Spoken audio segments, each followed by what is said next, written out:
Date night with Alias Edgar Cayce, the famous clairvoyant.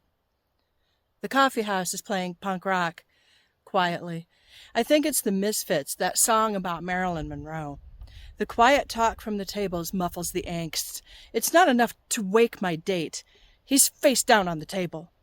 I pick at my Tempa Reuben. It tastes like grass. I'm a failed vegan. So is my date, apparently. We'd both said we were vegan on our dating profiles, and I ordered first because he'd said girls first, not even ladies first, and I fell for it. Then he ordered stew. I think it's going fairly well.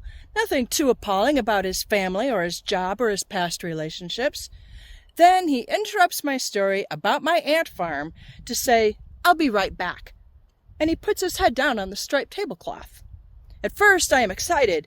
I think, like the famed clairvoyant Edgar Cayce, he's gone to the spirit world, and he'll come back from some out-of-body experience and tell me about a faraway place with mosquitoes big as sparrows and snakes greener than the arugula in the salad I'm not eating.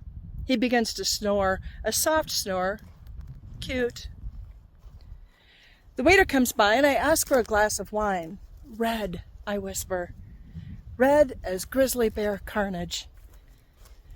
Even though you are supposed to bus your own table, he takes my plate, but leaves the stew. "Prayers," I say, pointing my chin at my slumbering companion.